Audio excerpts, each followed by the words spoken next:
Wassalatu wassalamu ala Rasulillah wa ala alihi wa ashabihi wa man tabi'ahu bi ila yaumiddin. Wa asyhadu an la ilaha illallah wahdahu la syarika lah wa asyhadu anna Muhammadan abduhu wa rasuluh. Allahumma shalli ala Muhammad wa ala ali Muhammad. Pertama-tama marilah kita mengajarkan puji dan syukur kita kehadirat Allah Subhanahu wa taala yang masih mencurahkan semua nikmat-nikmatnya pada kita, terutama nikmat iman dan nikmat Islam, sehingga pada pagi hari ini kita dapat mendengar kajian lain bersama Ustaz kita, Ustaz Dr. Firanda Dirga LPMA Allah Ta'ala yang akan meneruskan pembahasan kita tentang kitab Riyadhus Shalihin. Kemudian salawat dan taslim semoga Allah tercurahkan pada Nabi kita Nabi Muhammad Sallallahu Alaihi Wasallam serta keluarga beliau, para sahabat beliau, hingga umat beliau mengikuti sunnah hingga akhir zaman kelak. Sebelum kajian ini dimulai, saya akan membacakan beberapa tata tertib selama kajian berlangsung.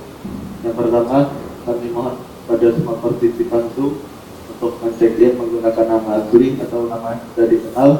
Kemudian yang kedua, kami mohon pada semua partisipan Zoom, baik ikhwan ataupun akhwat, untuk menonaktifkan fitur audio dan videonya agar tidak mengganggu kajian kita pada pagi hari ini.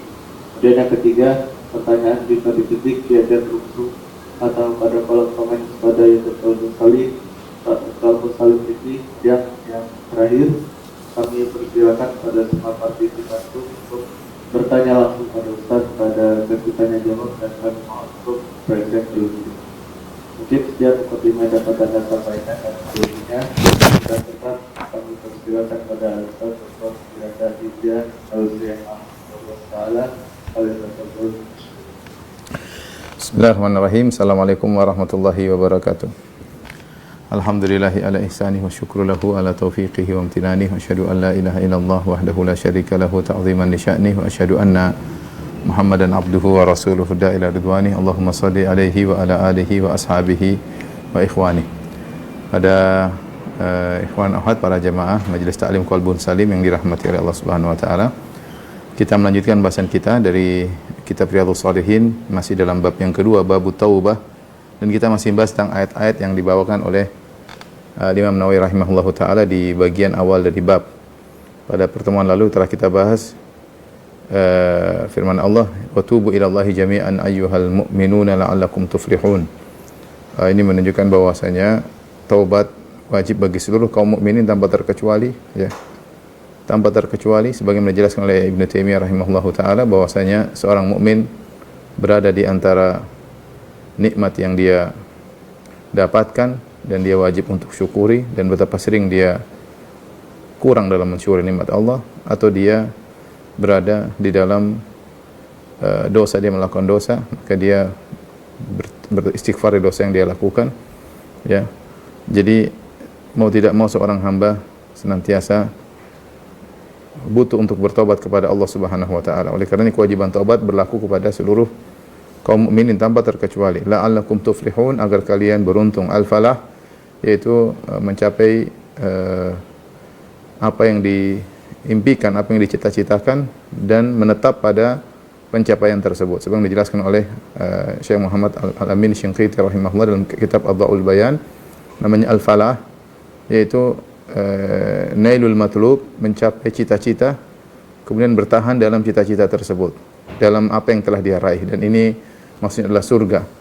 Maksudnya adalah surga, karena impian setiap mukmin adalah meraih surga, dan kalau dia sudah meraih surga, dia akan kekal dalam surga tersebut. Jadi di antara sebab untuk meraih al-falah, keberuntungan meraih surga, adalah dengan bertaubat kepada Allah Subhanahu wa taala.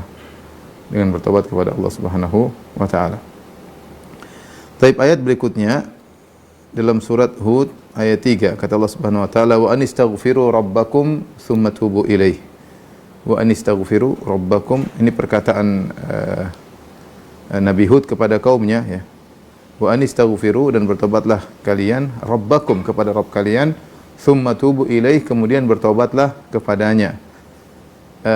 Allah menyebutkan pada ayat ini dua hal, istighfar dan taubat, ya.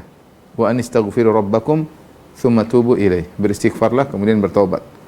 Seakan-akan ada isyarat, ada perbedaan antara beristighfar dengan bertaubat. Dan ini menunjukkan ya perbedaan tersebut jelas antara istighfar dengan taubat, dan yang paling bagus membahas tentang hal ini adalah Syekhul Islam Ibnu Taimiyah rahimahullahu taala dalam Majmu' Fatawa jilid 10 halaman 318 sampai halaman 319.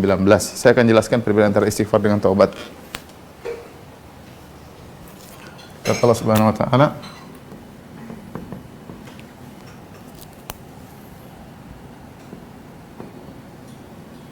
wa anistaghfiru rabbakum thumma tubu ilaih. Ya. Beristighfarlah kepada Rabb kalian, beristighfarlah, lalu bertobatlah kepadanya. Bertobatlah kepadanya. Ya. Kepadanya. Nah, apa bedanya istighfar dengan taubat? Jelas ini Allah menggunakan lalu, seakan-akan antara istighfar dengan taubat adalah dua hal yang berbeda, dan nampak jelas taubat tingkatannya lebih tinggi daripada istighfar. Kita akan bahas perbedaan. Ya. Ya. Istighfar, taubat. Secara bahasa, ya. Pertama, secara bahasa, istighfar adalah tolabul maghfirah. Tolabul maghfirah, yaitu mohon maghfirah. Dan maghfirah sudah sering kita bahas, yaitu adalah sitr. Sitr yaitu menutup aib di dunia maupun di akhirat.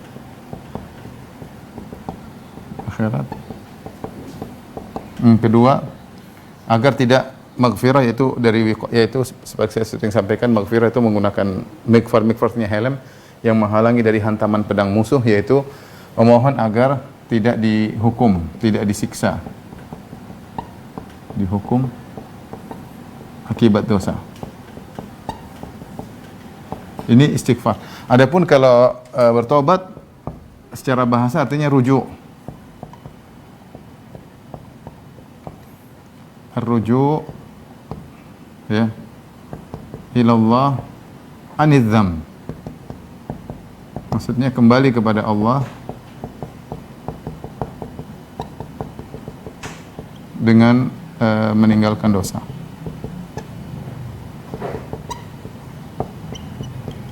Yang pertama. Yang kedua,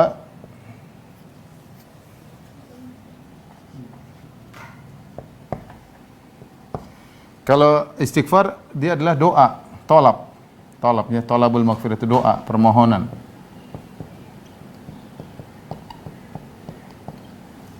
Permohonan tadi agar ditutup. Ya, taubat dia seperti pengkhabaran, ya. Jadi dia pengkhabaran kepada Allah, pemberitahuan atau pengkhabaran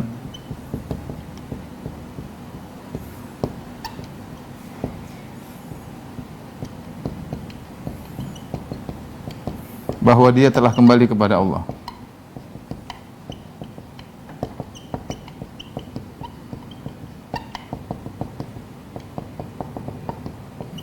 Doa permohonan tadi agar diampuni, ini agar tidak disiksa, ya, agar ditutup permohonan. Ya. Perbedaan ketiga, ya. Taubat ada syaratnya, taubat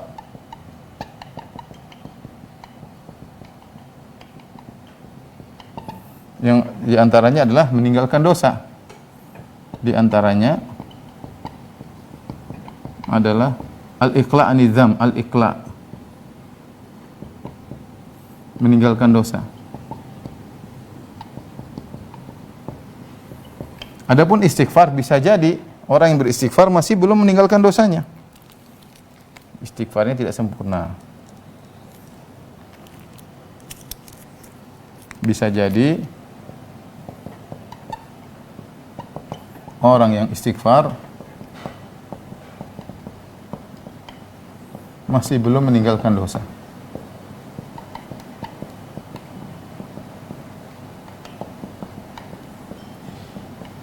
Dan betapa banyak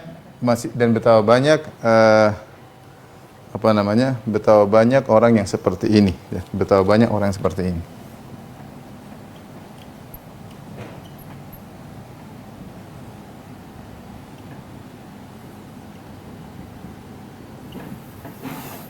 Jadi kalau kita lihat ini berbeda antara istighfar. Istighfar, mohon ya Allah, mohonlah ampunilah aku dan tutuplah aibku, dan ampunilah aku itu jangan kau kenakan dampak dari dosa yang aku lakukan.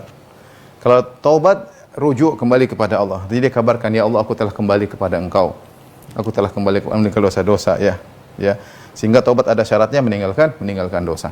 Dari sini tahu bahwasanya derajat taubat lebih tinggi daripada istighfar. Istighfar dia minta diampuni, terkadang dia masih melakukan. Ya, tidak disyaratkan bahwasanya istighfar dia harus meninggalkan dosa, tidak harus, ya.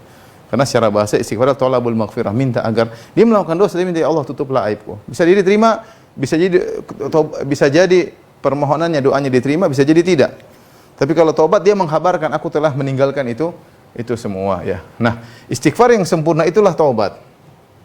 Perhatikan sini. Istighfar yang sempurna adalah taubat, ya.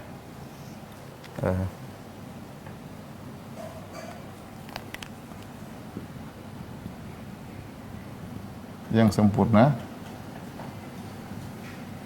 mengantarkan kepada taubat.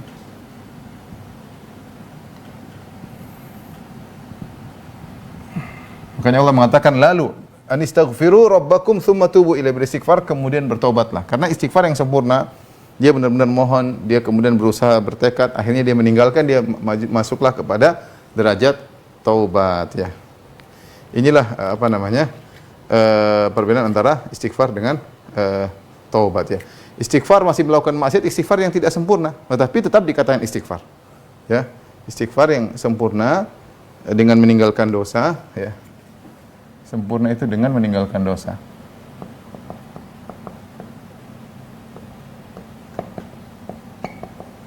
Dosa mengantarkan kepada taubat. Dari sini kita tahu bahwasanya seorang yang belum meninggalkan maksiat tetap dianjurkan untuk istighfar. Faedah, ya. Ini faedah atau kita taruh di sini lah, ya. Faedah. Yang pertama tadi sudah kita sebutkan, istighfar yang sempurna dalam kurung meninggalkan dosa,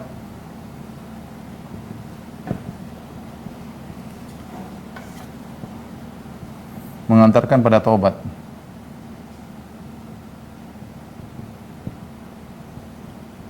Yang kedua, ya, tidak disyaratkan istighfar, tidak disyaratkan pada istighfar meninggalkan dosa.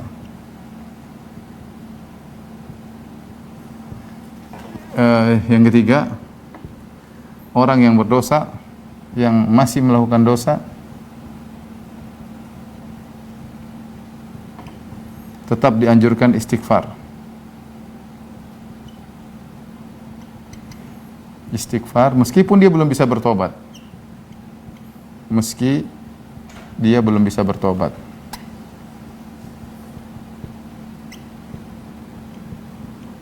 Di antara doa Nabi atau di antara doa yang diajarkan oleh Nabi sallallahu alaihi wasallam, Allahumma ighfirli wa tub alayya, Allahumma ighfirli wa tub alayya, innaka anta tawwabur rahim, innaka anta tawwabur rahim. Ya Allah, ampunilah aku. Perhatikan ini Allahumma ighfirli, istighfar. Ini istighfar. Terus wa tub alayya, ini bisa artinya dua, ini taubat. Bisa artinya terimalah taubatku karena dia amal soleh, atau ilhamkan aku untuk bertobat.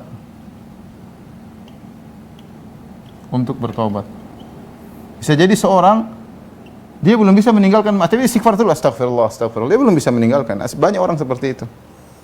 Dia mau bertobat belum bisa. Bertobat kan harus meninggalkan. Dia belum bisa. Apa yang dilakukan? Dia istighfar. Bisa jadi Allah terima doanya. Minta ampun meskipun dia masih melakukan. Ya Allah ampunilah aku. Ya istighfar itu mohon ampunan dan mohon ditutup aib. Ya, betapa banyak orang seperti itu. Betapa banyak ya. Lebih banyak mungkin daripada yang bertobat. Bertobat harus ada hijrah total, meninggalkan. Kalau istighfar tidak harus. Istighfar yang sempurna mengantarkan kepada taubat. Oleh karena saya katakan orang yang masih melakukan dosa tetap dianjurkan untuk istighfar meski dia belum bisa bertobat. Dan di arah doa tersebut, Allah maghfirli wa tub alayya innaka antat tawwabur rahim. Ini diantaranya dalam bagian hadis diriwayatkan Nabi membacanya, dianjurkan untuk dibaca sehabis salat duha 100 kali. Hadisnya diperselisihkan tapi diantaranya ada yang menghasankan hadis tersebut. Allah maghfirli wa tub alayya innaka tawwabur rahim 100 kali setelah salat duha ya. Jadi wa tub alayya ada dua makna, terimalah taubatku kalau dia sudah bertobat, atau yang kedua adalah dia mengatakan ya Allah ilhamkanlah aku untuk bertobat. Belum bisa bertobat nih ya. Kemudian minta agar diilhamkan untuk bertobat. Sama seperti doa doa Sayyidul Istighfar, Allahumma anta rabbi la ilaha illa anta khalaqtani wa ana 'abduka wa ana 'ala ahdika wa adika masata'tu a'udzubika min syarri ma sana'tu abu'u laka bi ni'matika alayya wa abu'u bi dzambi ya, dan aku mengakui dosa yang aku pikul. Abu'u bi dzambi itu aku kembali kepada Engkau ya Allah dengan memikul dosaku. Artinya dosaku belum tentu bisa aku tinggalkan ya Allah, tapi berat aku pikul. Abu'u bi dzambi itu artinya aku memikul dosaku yang berat tapi aku tidak bisa meninggalkannya. Jadi antara tafsiran abu'u bi dzambi ya, abu'u bi dzambi.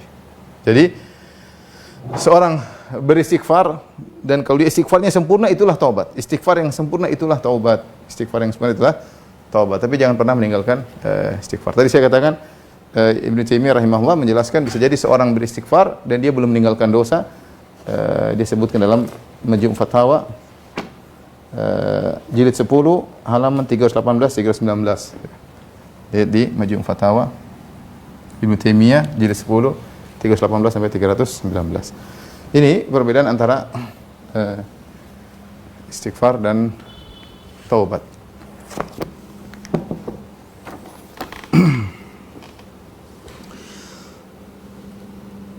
Tapi kita lanjutkan ayat berikutnya. Ayat berikutnya Allah Subhanahu wa taala berfirman. Ayat terakhir yang dibawakan oleh Imam Nawawi rahimahullahu taala. Ya ayyuhalladzina amanu tubu ilallahi taubatan nasuha. Wahai orang-orang yang beriman, bertobatlah kepada Allah dengan taubat nasuh ya. Bertobatlah dengan taubat nasuh ya. Ini menunjukkan bahwasanya taubatan nasuha hukumnya adalah wajib. Taubatan nasuha hukumnya adalah wajib. Karena Allah memerintahkan hal tersebut. Wahai orang yang beriman, umum mencakup seluruh orang beriman. Tubu ilallah, kembalilah kepada Allah, bertobatlah kepada Allah taubatan nasuha, dengan taubat yang nasuh. Apa makna taubat nasuh ya? Kita akan jelaskan karena ini penting ya. Jadi taubat bertingkat juga, taubat yang biasa dan taubat yang paling terbaik adalah taubat nasuh. Taubat yang terbaik adalah taubat nasuh.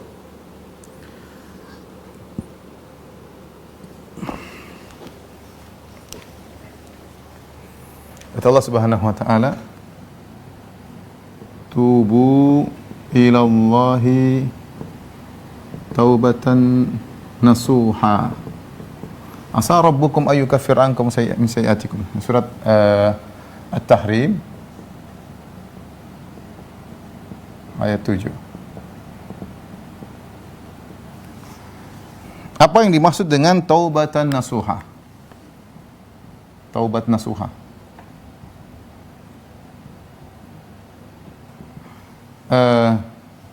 Al-Qurtubi rahimahullah dalam kitab tafsirnya ketika menafsirkan ayat ini beliau menyebutkan ada 23 pendapat.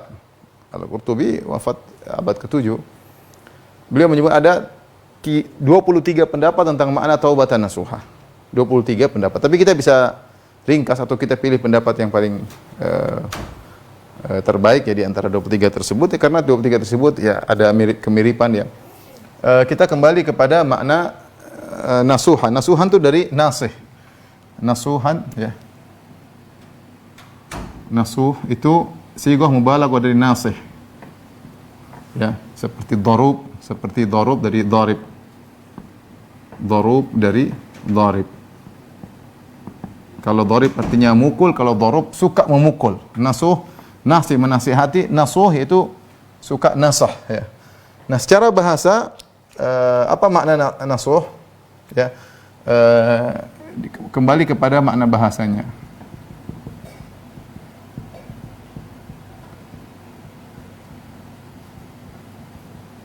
Bisa artinya dari asalun nasih. Asalun nasih artinya madu yang murni. Madu yang dimurnikan atau murni. Yang murni, bersih. Dibersihkan dari kotor, dari apa? Idza khallasta minasyama', dibersihkan dari lilinnya. Lilin apa? Lilin itu sarang lebahnya.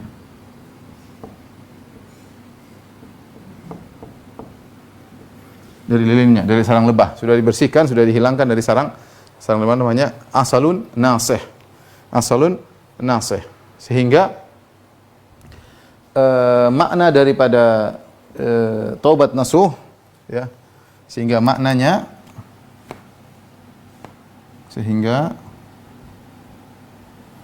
makna dari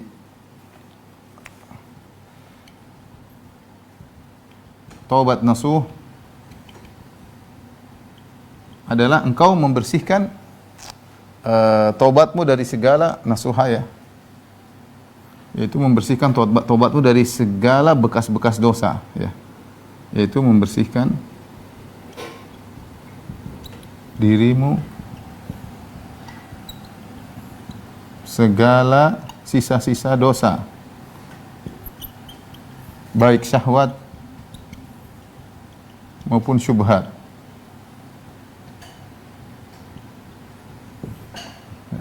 Jadi benar-benar seorang kalau sudah dia taubat nasuh, dia tidak akan berpikir untuk kembali lagi. Jadi banyak perkataan salaf yang mengatakan taubat nasuh yaitu taubat yang kau tidak kembali lagi. Kenapa? Karena kau sudah bersihkan dari segala bekas-bekas dosa tersebut. Seorang kalau taubatnya jujur, serius, dia akan meninggalkan seluruh hal-hal yang bisa mengotori taubatnya.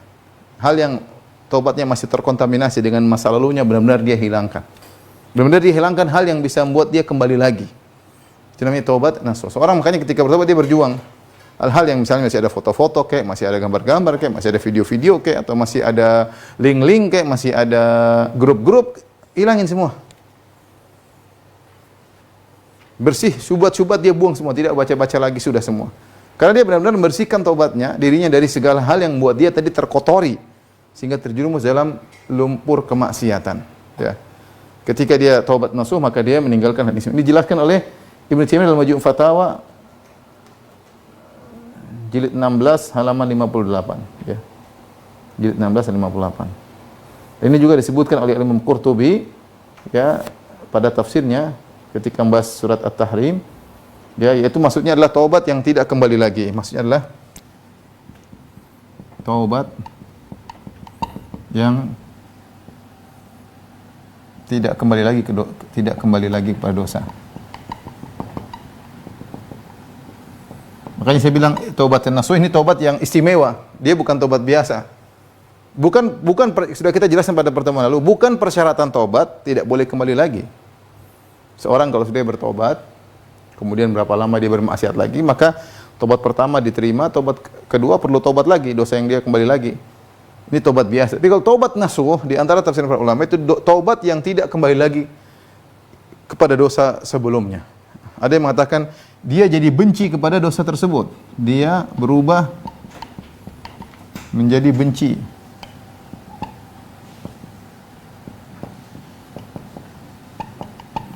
Ini semua bisa dilihat dalam perkataan salaf menafsirkan tentang taubat nasuh dalam tafsir Al-Qurtubi rahimahullahu taala. Tapi intinya seorang bertobat, taubat nasuh itu berusaha membersihkan dirinya dari segala syubhat syahwat yang pernah membuat dia terjerumus dalam kemaksiatan. Makanya banyak orang bertobat banyak, tapi tidak sampai pada derajat tobat nasuh banyak.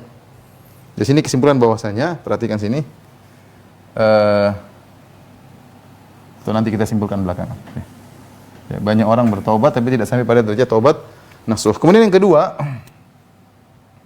taubat dari nasi dari nasihat, ya. Nasihat. Nasihat yaitu dia menasihati, dalam kurung menasihati ini artinya murni, madu murni. Kalau ini menasihati. Untuk taubat dari taubat yang artinya menasihati, maka ini ditafsirkan dengan dua tafsiran. Pertama, tansahuna biha ghairakum.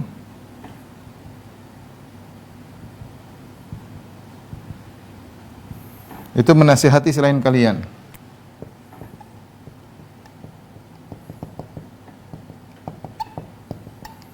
Maksudnya apa? Pelaku taubat menasihati orang lain. Pelaku taubat menasihati orang lain. Kenapa demikian? Karena dia melihat dirinya mengalami kebahagiaan ketika dia bertobat kepada Allah Subhanahu wa taala. Dan apa namanya? La yu'minu ahadukum hatta yuhibba li akhihi ma yuhibbu li nafsihi. Tidaklah beriman salah seorang dari kalian sampai dia menghendaki kebaikan bagi orang lain apa yang dia suka untuk dirinya. Ketika dia merasakan kebahagiaan, lihat begitu orang berhijrah bahagia dia. Memang ada ujian-ujian ada. Tapi hatinya tentram, dia bahagia mengenal kembali kepada Allah, dia bisa meneteskan air mata ketika baca Al-Quran, dia meninggalkan masa lalunya. Ini kebahagiaan yang dia rasakan, dia ingin tularkan kepada orang lain. Ya. Kebahagiaan tobat dia tularkan kepada orang lain. Maksudnya apa? Kebahagiaan tobat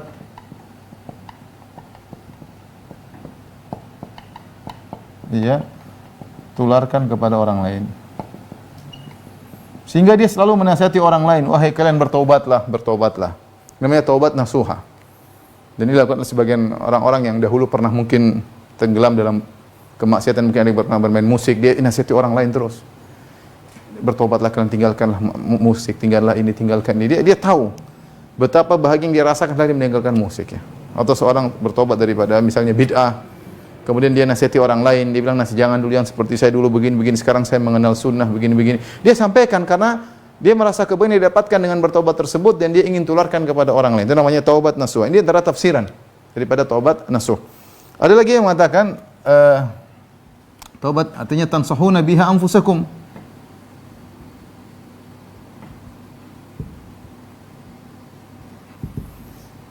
Itu menasihati diri kalian sendiri. Menasihati diri kalian sendiri. Maksudnya apa ini? Maksudnya pelaku taubat selalu mengingatkan dirinya agar tidak terulang lagi. Agar tidak terulang lagi. Dan ini banyak tafsiran salaf seperti ini. Jadi dia menjadikan dosanya baina nusba ainaihi, senantiasa di hadapan matanya. Seakan-akan dosa tersebut selalu di hadapan dia. Dan dia menyesali, kalau dia ingat dosanya dia menangis, ya. Dia ingat dosanya dia menangis, ya. Ini bisa dilihat di Ruhul Ma'ani. Ini lihat Ruhul Ma'ani. Kalau ini bisa dilihat di Tafsir Al-Qurtubi. Ya. Dua-duanya makna yang indah. Di antara konsekuensi taubat nasuha, dia selalu ingat-ingat dirinya, ingatkan kamu, dia selalu mengingatkan dirinya, ya, bahwasanya kamu pernah terjerumus dalam dosa yang salah dan kau kembali kepada Allah, jangan sampai terulang lagi, jangan sampai terulang lagi. Dia ingat-ingatkan dirinya, ya. Sampai ada di antara tafsiran sebagian salaf ada yang mengatakan juga dia tidak pede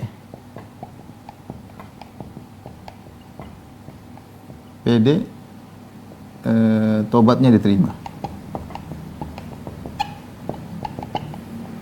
Ini di antaranya, dia takut tobatnya tidak diterima. Kita husnudzan bahwasanya Allah menerima, tapi dia tidak pede. Dia tidak pede sehingga dia selalu ingat-ingat dosanya, ya. Makanya orang yang bertobat jangan jadi ujub. Dia tobat belum tahu tentu tobatnya terima, tapi dia husnudzon antara khauf dan roja, antara berharap dengan takut. Dia tidak boleh ujub. Ya, saya sudah bertobat, ujub enggak.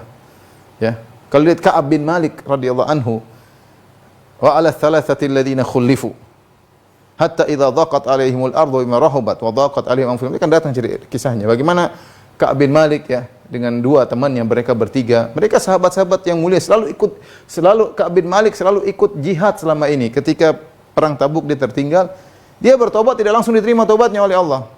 Sampai tertunda berapa 50 hari baru Allah terima tobatnya. Allah turunkan wa 'ala thalathatil ladzina khulifu. Dan 3 orang yang tertunda tobatnya. Bayangkan ya. Maka seorang tidak pede dengan ya, dia bertobat, insyaallah Allah terima. Kita husnudzon karena Allah Tawwabur Rahim, Allah Maha menerima taubat. Tapi jangan dia pede. Sehingga ketika dia tidak pede, dia selalu menyesali dirinya. Selalu dia menyesali dirinya, kamu jangan ngulangi lagi. Kamu jangan ngulangi lagi. Jadi dia, namanya taubat nasuha itu dia menasihati dirinya agar tidak terulang lagi. Taubatmu saja dulu belum tentu diterima. Terus kau nasihati dirinya, ya. Apalagi Allah mengatakan, ya ayyuhalladzina amanu tubu ilallahi taubatan nasuha asa rabbukum. Makanya di antara sebagian tafsir mengatakan kenapa Allah menggunakan asa rabbukum, semoga Rabbmu. Agar kalian tidak pede, tidak ujub. Allah tidak mengatakan dalam ayat itu, Allah tidak mengatakan Allah ampuni, tapi Allah semoga asa rabbukum ayyukaffira ankum min sayyi'atikum. Semoga Allah mengampuni dosa-dosa kalian. Ada kata asa rabbukum, agar seorang senantiasa waspada jangan sampai terulang lagi ya. Ini namanya taubat nasuha di antara tafsiran. Di antara tafsiran nasuha dari apa namanya? Nasahatu ats-tsaub. Nasahatu ats-tsaub idza ay khiyatatuhu. Maksudnya menjahit baju, artinya menjahit baju.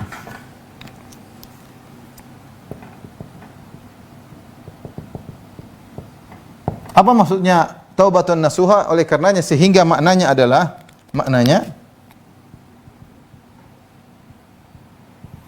sebagaimana kita menasihati menjahit baju, sebagaimana menjahit baju berarti memperbaiki baju.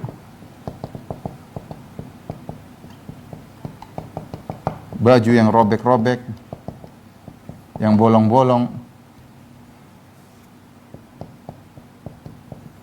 maka demikian pula ketika bertobat, benahi diri.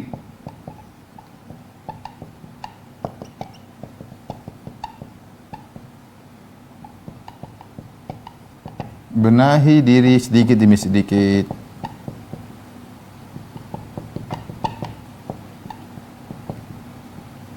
Harus ada progres, namanya orang bertobat itu, harus ada progres.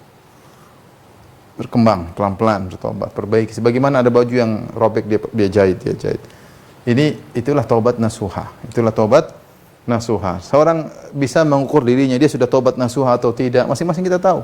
Masing-masing kita tahu. Makanya dari sini kita tahu faedah ya.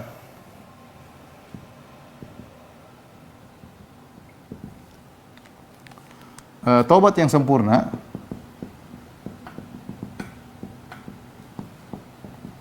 adalah taubat nasuha, yang seorang tidak kembali lagi.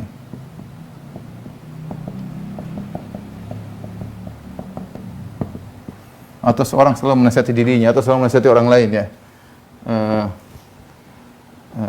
Taubat ada 2 tingkatan.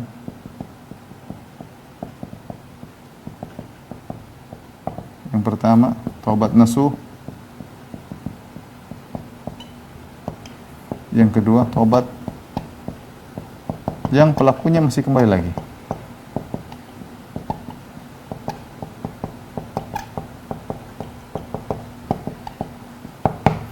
Taubat udah tingkat, taubat nasuh, taubat yang pelakunya masih kembali lagi berarti dia berdosa lagi, bertobat kembali.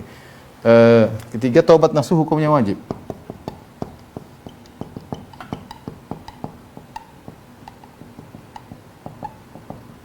Wajib bagi setiap mukmin. Makanya kalau Anda sudah sampai pada tahapan taubat ini, berusaha naik ke taubat nasuha. Ini berusaha naik ke Taubat nasuh gimana caranya? Ya. Banyak orang sudah sampai tahapan ini, banyak. Ya. Dia taubat tapi dia bisa kembali lagi. Maka dia berusaha untuk naik kepada taubat nasuh, karena taubat nasuh hukumnya wajib. Allah mengatakan ya ayyuhalladzina amanu tubu ilallahi taubatan nasuha. Wahai orang yang beriman, bertobatlah dengan taubat yang nasuh, menunjukkan bahwasanya taubat yang nasuh adalah hukumnya wajib, ya. Hukumnya wajib. Baik.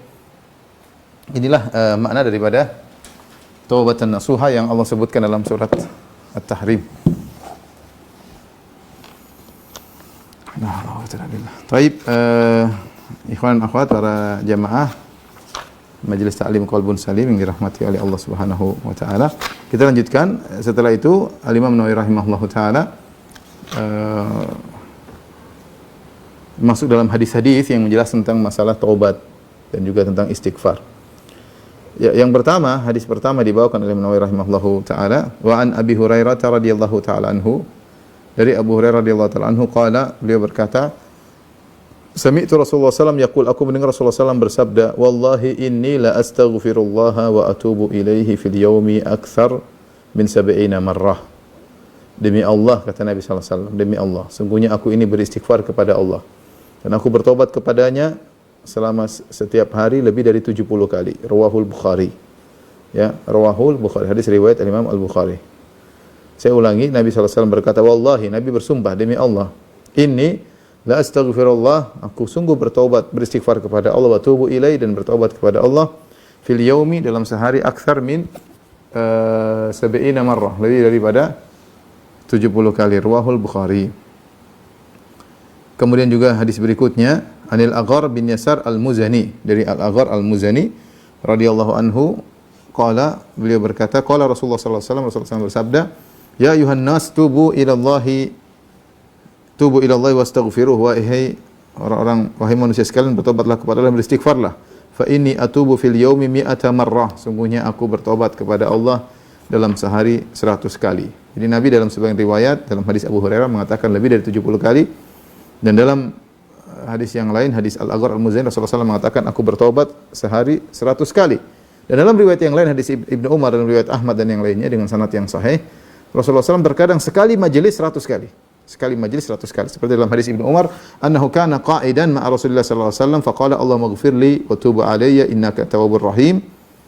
Kata Ibnu Umar, suatu hari dia duduk bersama Nabi sallallahu alaihi wasallam, kemudian Rasulullah SAW berzikir dalam duduknya tersebut, Allahumma ighfirli wa tub alayya innaka antat tawwabur rahim. Rasulullah SAW beristighfar dalam zikir, dalam majelisnya tersebut, hatta addal addu, ya, biyadihi mi'ata marrah, sampai ada orang yang hitung. Ternyata Rasulullah beristighfar 100 kali. Sekali majelis, sekali duduk Rasulullah SAW beristighfar 100 kali. Ini menunjukkan Rasulullah SAW sering beristighfar dan bertobat kepada Allah Subhanahu wa taala. Sampai dalam hadis ini Rasulullah SAW bersumpah, wallahi, ya, wallahi, demi Allah. Kenapa Nabi bersumpah? Agar benar-benar kita menjalankan perintah Nabi tersebut. Nabi sampai bersumpah, saya sendiri begitu, ya. Seharusnya kita bisa berpikir kalau Nabi saja begitu, kita harusnya lebih daripada itu, karena kita penuh dengan dosa. Makanya Rasulullah mengatakan, wallahi, inilah astaghfirullah, sampai membuat penekanan, wallahi, demi Allah, kemudian ini pakai nun taukid, sungguhnya aku ini, kemudian pakai lam taukid, la astaghfirullah. Rasulullah kumpulkan 3 penekanan, wallahi, sumpah, ini dengan nun taukid, kemudian lam taukid. 3 penekanan. Kalau kita artikan demi Allah, sungguh-sungguh benar-benar aku ini istighfar kepada Allah, bertobat kepadanya dalam sehari lebih dari 70 kali. Lebih dari 70 kali. Kemudian dalam riwayat tadi sampai 100 kali. Bahkan dalam sebagian riwayat dalam satu majelis sampai 100 kali. Ini menunjukkan wajib bagi kita untuk beristighfar kepada Allah Subhanahu, bertobat kepada Allah Subhanahu wa taala. Ya. Timbul pertanyaan, kenapa Nabi SAW beristighfar? Karena Rasulullah SAW dosanya telah diampuni, ya. Rasulullah SAW telah diampuni dosa-dosanya. Kata Allah Subhanahu wa taala, inna fatahna laka fathan mubina liyaghfira lakallahu ma taqaddama min dhanbika wa ma ta'akhkhar wa yutimma ni'matahu 'alaik wa yahdiyaka siratan mustaqima. Dalam surat Al-Fatah kata Allah Subhanahu wa taala, sungguhnya inna fatahna laka fathan mubina, kami telah memberikan engkau kemenangan yang nyata, ya. liyaghfira lakallahu ma taqaddama min dzambika wa ma ta'akhkhar, agar Allah mengampuni dosa-dosamu yang telah lalu dan yang akan datang. Rasulullah SAW mengampuni dosa yang telah lalu akan datang. Tapi Rasulullah SAW masih terus beristighfar. Allah mengatakan bahwasanya istighfar Nabi SAW ada beberapa hikmah. Beberapa hikmah. Yang pertama, Rasulullah beristighfar karena beliau tawadhu kepada Allah Subhanahu wa taala. Beliau tawadhu kepada Allah Subhanahu wa taala. Dan beliau menganggap bahwasanya kurangnya ibadah beliau itu adalah dosa bagi beliau. Padahal tidak sampai wajib ya. Tapi beliau menganggap kurangnya ibadah yang beliau lakukan merupakan bentuk syukur yang kurang. Makanya ketika Nabi SAW salat hatta tafattar qadamah, sampai kedua kaki beliau pecah-pecah, dalam riwayat tatawarram qadamah, sampai kedua kaki beliau bengkak-bengkak, bersolat sampai kakinya bengkak, bayangkan. Salat sampai kakinya pecah-pecah. Aisyah bertanya, Rasul, kenapa demikian? Salat sampai seperti ini. Waqad ghufira laka ma taqaddama min dzambika wa ma ta'akhkhar. Padahal engkau telah diampuni dosa yang telah lalu dan akan datang. Kata Nabi SAW, afala akunu abdan syakura. Kenapa aku tidak menjadi hamba yang pandai bersyukur? Sehingga Nabi memandang bahwasanya dia perlu banyak beristighfar karena mungkin menurut dia syukurnya itu tidak sesuai dengan keagungan Allah. Tawadhu'nya Nabi SAW. Seperti dalam hadis juga kata Nabi SAW, inni la yughan ala qalbi. Sungguhnya hatiku itu terasa kayak ditutupi. Ya. Wa inni astaghfirullah fil yawm ya, 100 marrah, dan aku beristighfar kepada Allah 100 kali ya. Ya, kata Rasulullah SAW, innahu la yughanu ala qalbi wa inni la astaghfir fil yawmi 100 marrah. Dalam hadis Al-Aghar Al-Muzani, sungguhnya aku merasakan seakan-akan hatiku tertutup. Apa maksudnya? Kata Al-Qadhi Iyad, maksudnya bahwasanya Rasulullah biasanya berzikir kepada Allah lebih daripada itu. Namun ada kesibukan banyak, Nabi harus ngurusin ini, ngurus umat, sehingga terkadang zikirnya kurang, tidak seperti biasanya. Nah, kurangnya Nabi dari kebiasaannya tersebut, dia menganggap itu adalah satu dosa. Padahal itu bukan dosa, karena dia beruzur. Tapi begitulah, karena Nabi merasa tawadhu di hadapan Allah Subhanahu wa taala, sehingga ketika Nabi sibuk ngurusin umat atau ngurusin yang lain, zikirnya kurang kepada Allah Subhanahu wa taala, maka Nabi perlu istighfar kepada Allah. Nabi mengatakan, innahu la yughan ala qalbi wa inni la astaghfirullah fil yawmi 100 marrah. Sungguhnya qalbuku seakan-akan ditutupi ya, dan aku beristighfar kepada Allah 100 kali, yaitu agar terbuka lagi seperti sedia kala. Tidak lain karena Nabi SAW bukan sedang melakukan dosa, tetapi dia merasa apa yang dilakukan tersebut adalah kesalahan ya. Dan Nabi mungkin saja melakukan dosa ya, tapi ditegur oleh Allah Subhanahu wa taala. Nabi selalu kalau melakukan dosa pun, artinya Nabi pasti kembali kepada Allah Subhanahu wa taala ya.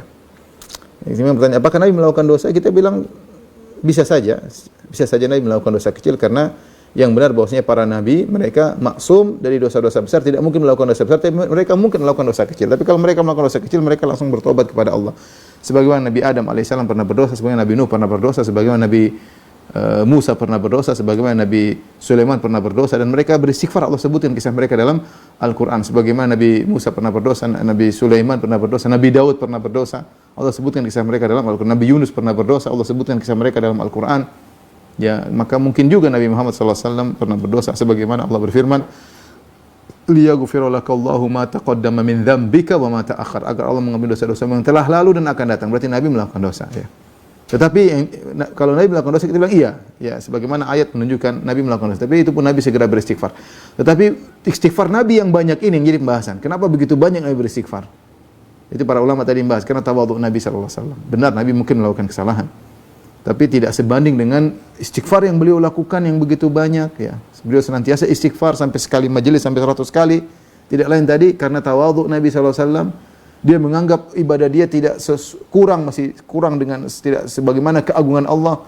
Kalau dia ada berzikir, kemudian sebagai penjelasan Al-Qadhi Iyad, kalau dia berzikir biasanya kemudian dia sibuk melakukan suatu kegiatan sehingga lupa berzikir tidak seperti biasanya, dia pun istighfar kepada Allah Subhanahu wa taala. Itulah Rasulullah sallallahu alaihi wasallam ya. Dan juga diantaranya agar kita mencontohi Nabi SAW. Makanya Nabi bersumpah agar kita ikut Nabi SAW banyak istighfar. Siapa yang banyak istighfar, maka dia yang beruntung. Ya, tuba liman wajada fi sahifatihi istighfaran katsiran. Sungguh beruntung orang yang mendapat dalam catatan amalnya istighfar yang banyak. Baik, kita lanjutkan satu hadis lagi insyaallah taala. Wa an Abi Hamzah Anas ibni Malik al-Ansari radhiyallahu taala anhu, dari sahabat Abu Hamzah Anas bin Malik radhiyallahu taala anhu, ya, khadim Rasulullah sallallahu alaihi wasallam, pembantu Rasulullah sallallahu alaihi wasallam. Qala Rasulullah sallallahu alaihi wasallam, dia berkata, Rasulullah sallallahu bersabda, "Lallahu afrahu bi taubati abdihi min ahadikum saqata ala ba'irihi wa qad adallahu fi ardi falatin." Muttafaqun alaih. Allah lebih bergembira, ya, dengan taubat seorang hamba kepada Allah daripada salah seorang dari kalian jatuh dari ontanya, ya, wa qad adallahu fi ardi, dia temukan ontanya, ya, setelah ontanya kemudian terlepas darinya di negeri, di padang pasir, ya. Padang pasir, ontanya hilang, kemudian dia dapat ontanya lagi. Tentu ini adalah suatu kegembiraan yang luar biasa. Ya, ontanya hilang di tengah padang pasir, kemudian dia dapatkan lagi ontanya, berarti dia akan selamat dengan ontanya tersebut. Dalam riwayat yang lain, wa fi riwayatin li Muslim, dalam riwayat Muslim, "Lallahu asyaddu farahan bi taubati abdihi." Allah lebih gembira dengan taubatnya hambanya, hina yatubu ilaihi, ketika bertobat kepada Allah. "Min ahadikum kana ala rahilatihi bi ardi falatin." Daripada gembiranya seorang dari kalian tatkala dia di atas bersama ontanya, bersama tunggangannya di padang pasir atau di tempat terbuka, ya, padang pasir. Fanfalatat minhu, tiba-tiba ontanya tersebut ucul, kabur dari dia. Wa 'alaiha ta'amuhu wa syarabuhu. Ternyata bekalnya semua ada pada ontanya, makanannya, ada minumannya. Fa aisa minha, maka dia pun putus asa dari ontanya tersebut. Fa ata syajaratan, maka dia pun mendatangi sebuah pohon yang ada di tengah padang pasir tersebut. Fattaja'a fi dhilliha, kemudian dia pun berbaring di bawah naungan pohon tersebut. Waqad aisa min rahilatihi, dan dia telah putus asa dari tunggangannya tadi. Fa bainama huwa kadzalik, ketika dia sedang dalam kondisi demikian, id huwa biha qa'imatan indahu, tiba-tiba dia mendapati ontanya tersebut berdiri di samping dia. Fa akhadha bi khitamiha, maka dia segera mengambil tali kekang unta tersebut agar tidak ucul lagi, tidak kabur lagi. Tsumma qala min syiddatil farah, kemudian dia berkata karena saking gembiranya, "Allahumma anta abdi wa ana rabbuk." Sungguhnya engkau ya Allah, benar-benar engkau adalah hambaku dan aku Tuhanmu. Kata Nabi sallallahu alaihi wasallam, "Akhta'a min syiddatil farah." Dia salah bicara karena saking gembiranya. Dia salah bicara karena saking gembiranya. Lihatlah, Nabi menggambarkan bagaimana Maha Pengampunnya Allah dan Ghaffar, Maha pengampunannya Allah, dan Tawwab, Maha menerima taubatnya Allah. Karena ternyata taubatlah ibadah yang agung, ibadah yang disenangi oleh Allah Subhanahu wa taala. Ibadah yang disenangi oleh Allah Subhanahu. Makanya kalau ada hamba yang bertobat kepada Allah, maka Allah gembira. Ya, dan kegembiraan Allah tersebut sangat luar biasa.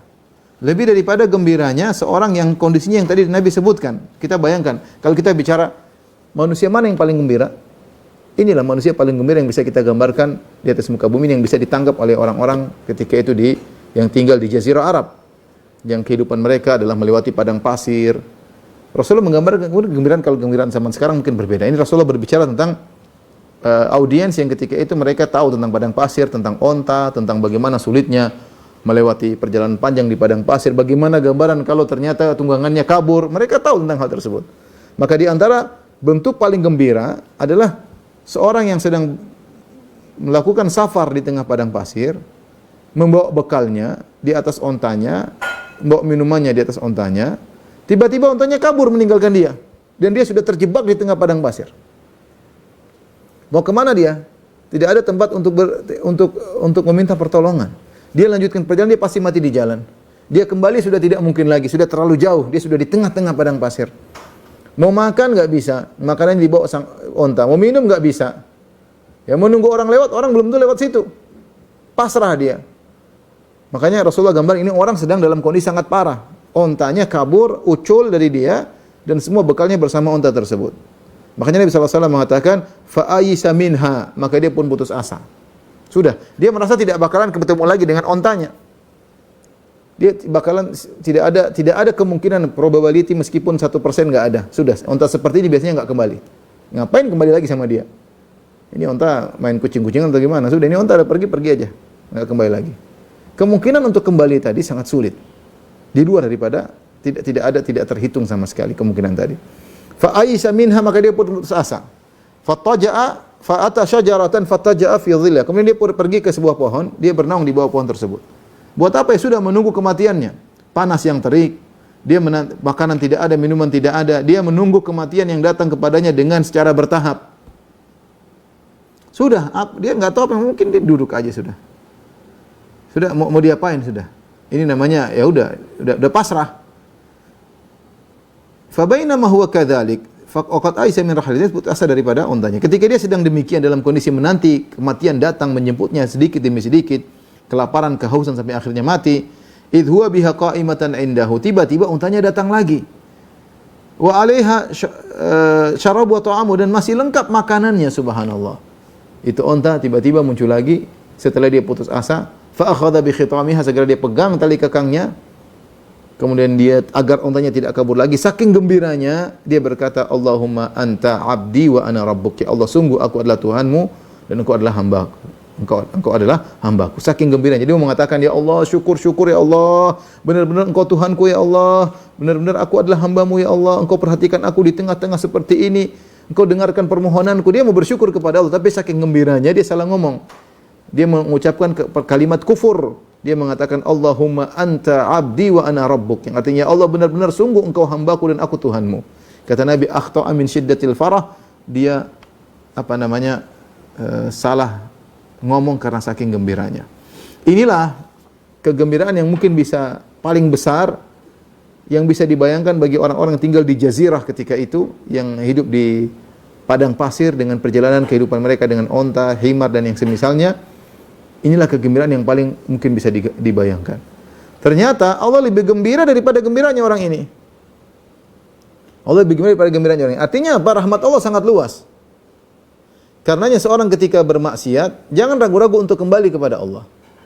Yakinlah Allah gembira dengan kalau dia kembali kepada Allah. Ya. Saya selalu ingatkan hal ini. Saya bilang, tidak usah jauh-jauh. Kita orang tua kalau anak kita nakal, anak kita kembali, kita bahagia luar biasa. Kita senang luar biasa. Walillahil matsalul a'la. Allah lebih tinggi perumpamaannya. Ya. Kalau anak kita nakal, mungkin kita jewer, mungkin kita ngomel, mungkin kita usir. Tapi kalau dia kembali minta maaf, kita senang enggak? Kita bahagia. Ketika dia pergi meninggalkan rumah, kita berharap dia kembali, meskipun kita yang usir. Anak-anak ya, kalau kita marah ya, kita usir dia, kita bentak dia, kita usir dia. Meskipun kita usir, kita ingin dia kembali, meskipun hati kita marah sama dia. Kalau dia kembali minta ampun, kita bahagia luar biasa. Ya. Itu antara orang tua dengan anak. Padahal Allah mengatakan, Allahu arhamu bi ibadihi min hadhi bi waladiha. Allah lebih sayang kepada hambanya daripada kasih sayang seorang ibu kepada anaknya. Ya. Apalagi kalau seorang anak kembali kepada ayahnya, kepada ibunya, segera diampuni. Apalagi Allah Subhanahu wa taala, walillahil matsalul a'la, perumpamaan lebih besar. Dan karena Allah, Nabi sendiri mengatakan di sini namanya al-qadrul mushtarak, ya. Sama-sama bahagia, senang. Allah senang. Sebagaimana seorang hamba kalau ketemu ontanya dia senang, yang sudah ucul kembali lagi dia senang, maka demikian pula Allah senang, Allah gembira kalau ada hambanya yang berdosa kemudian kembali kepada Allah. Allah gembira, gembiranya luar biasa. Ya, di luar daripada bayangan kita, kemampuan kita membayangkan. Makanya seorang jangan pernah ragu-ragu untuk bertobat. Karenanya jangan sampai seorang membuat seorang putus asa dari dosa yang dia lakukan. Allah mengatakan dalam suatu ayat yang dalam Al-Quran disebut oleh para ulama dengan arja ayatin fi kitabillah, yaitu ayat yang paling berikan harapan ampunan bagi pelaku dosa. Dalam surat Az-Zumar, qul ya ibadiyalladzina asrafu ala anfusihim la taqnatu min rahmatillah innallaha yaghfiru dzunuba jami'an innahu huwal ghafurur rahim. Kata Allah, qul, katakanlah wahai Nabi Muhammad SAW kepada hamba-hambaku yang melakukan dosa, ya ibadiyalladzina asrafu, sampaikanlah seruanku ini kepada mereka. Ya ibadi, wahai hamba-hambaku, alladzina asrafu ala anfusihim, yang mereka berlebih-lebihan dalam bermaksiat. La taqnatu min rahmatillah, janganlah kalian putus asa dari rahmat Allah Subhanahu wa taala. Innallaha yaghfiru dzunuba jami'an, Allah mengampuni seluruh dosa. Innahu huwal ghafurur rahim. Sungguhnya Allah Subhanahu wa taala Maha Pengampun lagi Maha Penyayang. Lihatlah di sini Allah mengatakan bagaimana Allah nampakkan ya kasih sayang Allah luar biasa dalam ayat ini, satu ayat ini. Pertama Allah katakan qul, Allah perintahkan, sampaikan. Siapa yang diperintahkan untuk menyampaikan kasih sayang Allah adalah Nabi sallallahu alaihi wasallam dan para dai, para ustaz, ya.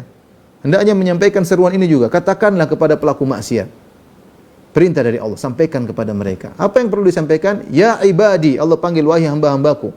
Allah masih menyatakan mereka hamba-hamba Allah meskipun mereka terjerumus dalam kemaksiatan. Meskipun mereka Berlebih-lebihan, karena israf itu berlebih-lebihan dalam maksiat, bukan sekedar pelaku maksiat, berlebih-lebihan dalam maksiat. Tapi Allah masih mengakui mereka sebagai hamba-hamba Allah. Kalau Allah tidak mengakui kita sebagai hamba-hambanya, kita mau jadi hamba siapa? Pelaku dosa masih diakui sebagai hamba-hambanya. Allah mengatakan, "Qul ya ibadi." Sampaikan kepada hamba-hambaku. Ya ibadi wa hamba-hambaku, alladzina asrafu ala anfusihim, yang benar-benar terjerumus berlebih-lebihan dalam melakukan dosa. La taqnatu min rahmatillah. Jangan putus asa dari rahmat Allah Subhanahu wa taala. Jangan pernah putus asa. Sebesar apapun dosamu, sebanyak apapun dosamu, jangan pernah putus asa, ya. Dari rahmat Allah Subhanahu wa taala. Rahmat Allah sangat luas. Ya. Rahmat Allah sangat luas. Ya. La taqnatu min rahmatillah. Innallaha yaghfiru dzunuba. Sungguhnya Allah menggunakan kata penekanan. Sungguhnya Allah mengampuni az-dzunub, seluruh dosa. Setelah Allah mengatakan Allah mengampuni seluruh dosa, Allah tambah lagi dengan jami'an, seluruhnya tanpa terkecuali. Dosa apapun tanpa terkecuali. Kalau seorang bertobat diterima. Innallaha yaghfiru dzunuba jami'an. Mau zina, membunuh, berdurhaka kepada orang tua, homoseksual, apapun dosa-dosa. Merampok, korupsi, semuanya kembali kepada Allah, bertobat kepada Allah. Syirik kepada Allah, bid'ah, ya. Pokoknya apa saja. Innallaha yaghfiru dzunuba jami'an. Allah katakan Allah mengampuni seluruh dosa. Allah tutup lagi, Allah kasih penekanan, sungguhnya innahu huwal ghafur, karena dia Maha Pengampun. Apalagi Allah gandengkan sifat pengampunnya dengan Ar-Rahim dan Maha Penyayang. Apalagi yang kurang? Allah gabungkan Maha Pengampun dengan Maha Penyayang. Kenapa Allah Maha Pengampun? Karena Allah Maha Penyayang. Jangan pernah putus asa dari rahmat Allah Subhanahu wa taala. Makanya merupakan kesalahan ketika seorang dai menyampaikan ceramah yang buat seorang putus asa dari rahmat Allah. Tidak boleh. Setelah Allah membuka pintu rahmatnya selebar-lebarnya dalam ayat tersebut. Setelah Nabi jelaskan bahwasanya Allah sangat bergembira dengan seorang yang kembali kepada Allah, maka seorang jangan pernah menunda-nunda taubat. Dia melakukan maksiat segera kembali karena Allah gembira. Allah gembira dengan taubatnya kepada Allah Subhanahu wa taala. Jangan terjebak dengan bisikan syaitan yang buat dia akhirnya tidak bertobat kepada Allah.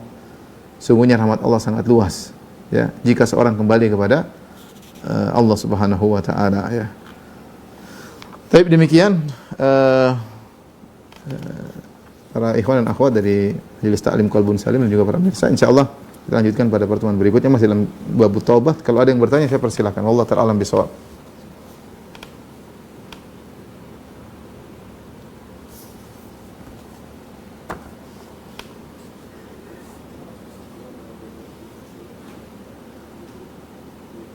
Suaranya kurang keras.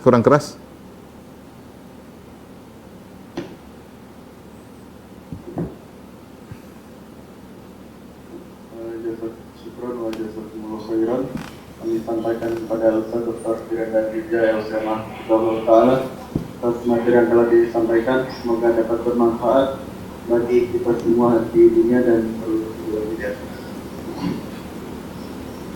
Pertanyaan pertama, Assalamualaikum Ustaz. Izin bertanya, di saat menjelang azan subuh sebaiknya istighfar mana yang dibaca dan istighfar mana yang baik dibaca setiap saat di satu waktu? Alhamdulillah, lafal-lafal istighfar banyak, ya, dari Nabi SAW. Kita silakan mana saja yang mudah. Astaghfirullahaladzim boleh, astagfirullah boleh, astagfirullahaladzim alladzi la ilaha illa huwal hayyul qayyum wa atubu ilaih juga boleh. Astaghfirullahaladzim alladzi la ilaha illa huwal hayyul qayyum wa atubu ilaih. Kata Nabi, siapa yang mengucapkannya maka dia akan diampuni oleh Allah. Wa in farra minaz zahaf, meskipun dia lari dari medan pertempuran. Astaghfirullahaladzim alladzi la ilaha illa huwal hayyul qayyum wa atubu ilaih. Dia ulang-ulangin, bebas, ya. Rabbi ighfirli wa tub alayya innaka tawwabur rahim. Allahumma ighfirli wa tub alayya innaka tawwabur rahim. Atau dia ulang-ulang doa sayyidul istighfar. Allahumma anta rabbi la ilaha illa anta khalaqtani wa ana 'abduka wa ana 'ala ahdika wa 'adika mastata'tu. A'udzubika min syarri ma sana'tu. Abu laka bi ni'matika alayya abu bi dhanbi faghfirli fa innahu la yaghfiru dhunuba illa ant. Atau doa-doa Nabi yang lain, ya. Doa-doa Nabi yang lain, ya. Banyak doa-doa Nabi yang, ya, yang indah. Allahumma ighfirli jaddi wa hazli wa khata'i wa amdi wa kullu dzalika indi. Ya Allah, ampuni dosa-dosaku karena kesungguhanku dalam berdosa, karena candaanku dalam berdosa, karena ketidaksengajaanku, karena kesengajaan, semuanya itu ada pada diriku, ya Allah, ya. Allahumma ighfirli dzunubi diqqaha wa jillaha. Ya Allah, ampuni dosa-dosaku yang meskipun yang kecil maupun yang nampak, ya. Banyak. Allahumma ighfirli ma qaddamtu wa ma akhartu wa ma asrartu. Bebas. Tidak ada kita katakan ini, terserah seorang, ya. dia gabung-gabungkan juga karena semuanya itu datang dari Nabi sallallahu alaihi wasallam ya.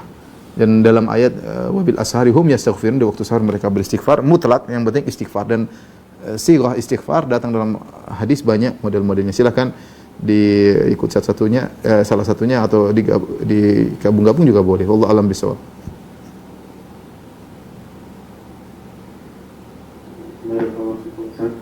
Dan selanjutnya kami panggil Al-Ashaliyah Makarim.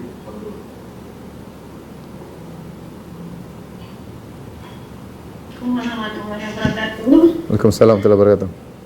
Terima kasih telah diberikan kesempatan untuk bertanya. Saya setuju dengan apa yang tadi Ustadz pendapat bahwa ketika kita akan bertobat, bahwa memang kita harus berani keluar dari hal-hal yang mungkin memberatkan kita selama ini, dan itu sudah saya alami sampai detik ini.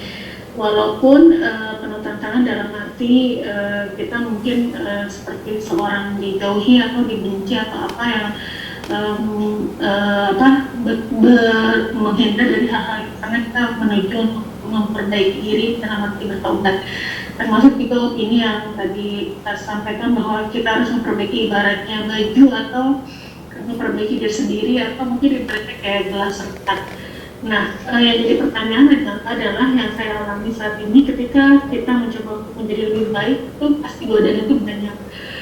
Ketika godaan itu ada dan kita sadar, lalu kita bertobat lagi dan terus itu menjadi gimana Ustaz? Apakah berjibaku antara diri sendiri yang sepertinya proses untuk memaksimalkan itu sangat berat sekali gitu, sehingga up and down gitu. Kadang kita semangat, kadang kita turun untuk mencoba untuk benar-benar perfect untuk keluar dari hal-hal yang seperti itu, Ustaz. Itu aja sih yang saya mau sampaikan. Terima kasih. Assalamualaikum warahmatullahi wabarakatuh. Waalaikumsalam warahmatullahi wabarakatuh. Iya, di antara makna taubat nasuha, saya tadi banyak, tadi saya 23 pendapat. Di antaranya ada yang mengatakan seorang yang sebenarnya masuk dalam yang selalu menasihati dirinya. Kalau dia ingat dosanya, dia langsung istighfar, astagfirullah. Setiap ingat dosanya dia mengatakan astagfirullah ya. Jadi memang berat ya, tapi tadi taubat itu perlu perjuangan. Makanya ketika Nabi SAW menceritakan tentang kisah membunuh 100 nyawa, maka seorang alim mengatakan pergilah kau ke kampung yang lain, tinggalkan kampung lamamu ya. Sehingga dia bisa menata diri di sana jauh daripada hal-hal masa lalunya yang bisa mengembalikan dia ya. Maka seorang ketika bertobat dia harus jujur, semua hal-hal yang bisa mengembalikan dia pada masa lalunya harusnya dia jangan pertahankan ya. Di situ dia dia memilih, dan Nabi mengatakan man taraka syai'an lillah awadallahu khairun minhu. Barang siapa meninggalkan sesuatu karena Allah, Allah akan ganti yang lebih baik. Dia harus mungkin meninggalkan pekerjaannya, dia mungkin harus meninggalkan kawan-kawannya, dia harus meninggalkan hobinya, bisa jadi. Tapi intinya seorang berusaha semaksimal mungkin. Kalau ada godaan datang, dia sering istighfar, berlindung kepada Allah dari godaan tersebut dan istighfar kepada Allah, insya Allah dia masih dalam rel taubat nasuha. Selama dia berusaha dan ada godaan dia datang, selalu dia istighfar dan berlindung kepada Allah, mudah-mudahan dia masih tergolong orang yang taubat nasuha. Wallahu a'lam bishawab. Terima kasih Ustaz. Sama-sama. Pertanyaan selanjutnya, Ustaz mau tanya, tadi ada hadis bahwa Rasulullah SAW beristighfar sebanyak 100 kali sehari. Apakah dengan berzikir pagi petang yang di sana ada istighfar sebanyak 100 kali itu mewakili sunnah atas sunnah hadis tersebut atau ditambah lagi, Ustaz?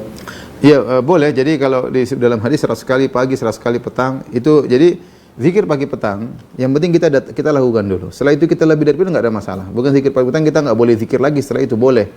Kalau zikir pagi petang sudah selesai, kita mau berzikir la ilaha illallah, subhanallah, mau 1000 kali, mau 1500, 10.000 terserah, enggak ada masalah.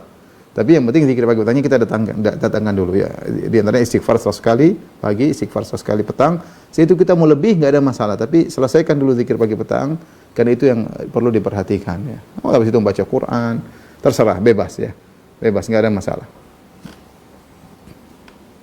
Kemudian pertanyaan selanjutnya, bolehkah kita berwasilah dengan istighfar yang kita lakukan untuk sesuatu hajat di dunia maupun di akhirat? Boleh, dan itu banyak dilakukan oleh Nabi Sulaiman ketika Rabbi ghufirli ya, ketika dia minta kepada Allah, dia mengatakan ya Allah ampunilah aku. Kemudian dia berkata wa habli mulkan la yanbaghi li ahadin min ba'di innaka antal wahhab. dan anugerahkanlah kepadaku kerajaan yang tidak pantas bagi seorang pun setelahku. Sungguhnya Engkau Maha Pemberi anugerah. Dia buka dengan bertobat kepada Allah terlebih dahulu dari istighfar. Sama juga seperti Nabi Yunus alaihissalam ketika dalam perut ikan paus dia mengatakan la ilaha illa anta fanada fi dhulumati la ilaha illa anta subhanaka inni kuntu minadh dhalimin. Dia bertawassul dengan tauhid dan istighfar. La ilaha illa anta, tidak ada Tuhan yang berhak disembah kecuali Engkau. Inni kuntu minadh dhalimin, dan aku termasuk orang berbuat zalim, ya. Dan ini pengakuan terhadap dosa yang dia lakukan, maka Allah Subhanahu wa taala selamatkan dia. Jadi boleh, itu namanya bertawassul dengan amal saleh, bertawassul dengan amal saleh. Ini tawassul yang diperbolehkan, ya. Wallahu a'lam bishawab. Kemudian bismillah, assalamualaikum Ustaz. Aku mau bertanya bagaimana hukumnya berumroh dengan dana dari hasil bisnis MLM atau sini multi level marketing. Apakah pahala umrohnya diterima sedangkan MLM sendiri dilarang dalam syariat, dan bagaimana jika berdosa, bagaimana anak melakukan taubat dari kesalahan tersebut? Jazakallahu khairan. Masalah MLM memang tidak mutlak semuanya haram, tapi banyak yang haram, ya. Bisa ditanyakan kepada suatu saat yang pakar tentang masalah, tapi tidak semuanya haram, tapi banyak yang haram, ya. Intinya kalau dia tahu bahwasanya hukumnya haram, dia tadi sudah mengatakan bahwasanya hukumnya haram, maka hendaknya dia bertobat kepada Allah Subhanahu wa taala. Allah alam bisawab, apakah dia bisa gunakan untuk umrah, ya. Nabi sallallahu alaihi wasallam mengatakan innallaha thayyibun la yaqbalu illa thayyiban. Allah Maha baik, Allah tidak menerima yang kecuali yang baik-baik pula. Para ulama, seorang berhaji dengan uang haram, berumrah dengan uang haram tidak diterima, ya. Tapi bagaimana kalau seorang sudah bertobat, uang itu dikemanakan? Wallahu alam bisawab, saya tidak tahu. Ya, selanjutnya assalamualaikum warahmatullahi wabarakatuh. Ustaz, izin bertanya, apakah beristighfar boleh di dalam hati, tidak diucapkan dengan lisan? Kemudian apakah ketika beristighfar sambil mengerjakan pekerjaan lain, sifatnya tetap Allah terima? Zikir yang paling afdal adalah zikir di hati dan di lisan, ya. Boleh berzikir dalam hati, man dzakarani fi nafsihi, barang siapa yang menyebut aku dalam jiwanya, boleh berzikir dalam hati, tapi yang lebih afdal adalah dengan lisan, ya. Karenanya Nabi mengatakan la yazalu lisanuka ratban min dzikrillah. Hendaknya senantiasa lisanmu basah karena berzikir kepada Allah. Istighfar dalam hati Allah Maha tahu, ya. Sebagaimana bersyukur ada dalam hati, kita menampun dalam hati juga ada, tapi dengan diungkapkan lebih baik, ya. Diungkapkan lebih baik, sehingga ada al-mutabaqah, yaitu sinkronisasi antara lisan dengan hati, itu yang lebih baik dia ucapkan. Tidak usah ragu-ragu. Karena kita malu-malu, enggak usah malu-malu. Syiar, itu astagfirullah, astagfirullah. Agar orang juga ngikut. Kalau orang ngikut dapat pahala. Kita harus menunjukkan bahwasanya istighfar perkara yang biasa, yang kita lakukan biasa. Siapapun beristighfar, Nabi saja beristighfar. Bukan berarti kalau kita astagfirullah berarti kamu banyak dosa, ya. Jangankan kita, Nabi saja beristighfar, apalagi kita yang memang saya yang banyak dosa. Memang kamu tidak, ya. Ya sudah. Istighfar aja, istighfar lisan, astagfirullah, astagfirullah. Tidak usah dibilang takut riak, takut enggak. Itu hanya perasaan saja. Kalau kita udah biasa enggak apa-apa. Mungkin pertama kali kita mau begitu takut dibilang riak. Cuek aja, ya. Astagfirullah, astagfirullah, astagfirullah, ya. Jadi bukan cuma di hati tapi diutarakan juga dengan lisan, itu lebih baik. Allah alam bisawab. Pertanyaan selanjutnya, assalamualaikum warahmatullahi wabarakatuh. Semoga Ustaz Firada, keluarga dan kita semua umat muslim dalam ridho dan dalam naungan. Ustaz mau tanya, amalan-amalan apakah yang dapat menghapus dosa-dosa besar? Apakah jika kita beristighfar, amal pahala kita yang hilang dapat kembali? Taubat, ya, taubat. Kalau dosa besar disebutkan bahwasanya bisa gugur dengan beberapa hal, di antaranya dengan bertobat, ya. Dosa yang kita lakukan, kita tobat dari dosa tersebut mudah, kan? Alhamdulillah. Tinggal bertobat, tapi penuhi persyaratan tobat. Meninggalkan, menyesali, bertekad tidak kembali. Ya, sudah. Insyaallah kalau ada berkaitan hak orang lain kita kembalikan. Jadi bertobat kepada Allah yang paling mudah. Di antaranya juga pendapat yang kuat bahwasanya seorang yang berhaji dengan haji mabrur, seluruh dosa-dosanya diampuni, termasuk dosa-dosa besar ya. Adapun umrah kata mereka adalah dosa-dosa kecil yang diampuni. Kalau haji maka seluruh dosa termasuk dosa besar. Kalau seorang hajinya mabrur diampuni oleh Allah Subhanahu wa taala. Jadi bertobat kepada Allah, ya mohon ampunan, istighfar ya. Tapi yang paling penting adalah bertobat. Karena kalau bertobat maka dosa besar tersebut akan diampuni oleh Allah Subhanahu wa taala. Perbanyak amal saleh secara umum. Tapi yang paling tadi bertobat itu yang paling penting ya. Wallahu a'lam bishawab. Mungkin pertanyaan terakhir